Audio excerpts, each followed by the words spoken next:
Brandon Vignolo. I'll be your WOD coach for today, Tuesday, October the 20th, 2015.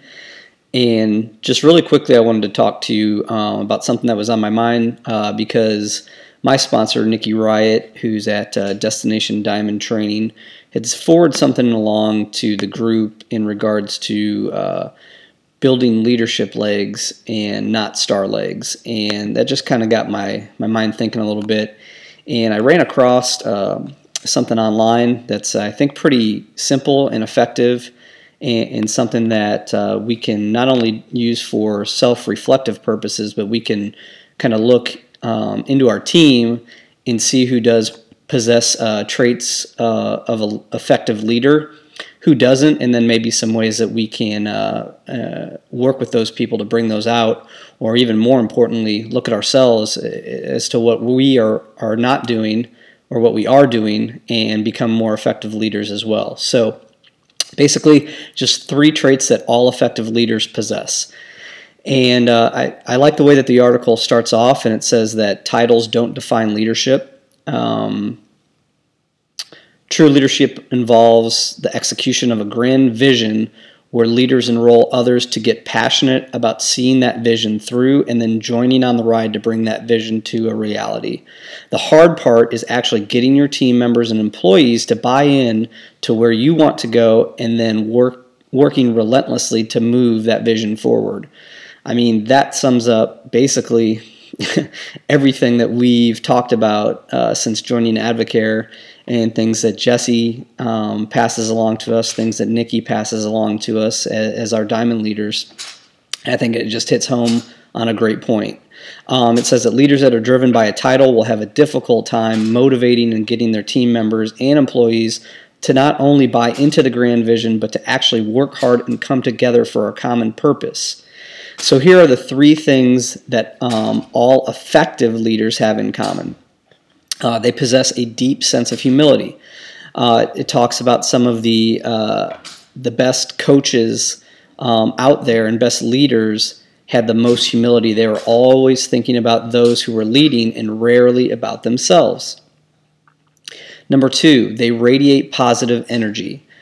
Just like in life, the business world is full of unexpected twists and turns and obstacles, but the most effective leaders never let the unexpected deteriorate their positive energy. It is your job as a leader to stay positive and strong and face uncertainty. Your people already go through enough of the demands of work piled on top of the hustle and bustle of life. Don't sabotage your organization's growth by putting energy into the wrong spots. As a leader, you are the person that sets the tone. Whether that tone is positive or negative is completely up to you. And if you're not radiating positive energy, how do you expect your people to? Really an awesome trait and point from this article. And then number 3 is lead by example. I know this is something that we've talked about all the time since we've been a part of Advocare for 13 months. It starts off by saying that this one may seem self-explanatory, but you'd be shocked at the number of leaders who would never consider doing what they ask of those they lead. One of the best ways to lose the respect and trust in your people is to continually fail to lead by example. And if you look at any phenomenal leader, they're all self-starters. They live what they preach. They demand excellence from themselves before ever even attempting to demand excellence from anyone else. So if you're in a leadership position and not seeing the results from your team that you had maybe hoped to see, do a quick audit and ask yourself if you're leading by example to the best of your ability. Be who you say you are and do what you say you are going to do and care like you say you care. If you can do all of these 3 basic things, you can start setting a positive tone, not only for yourself but also for your team, and just becoming an effective leader. You don't want to just be a leader, you want to be effective.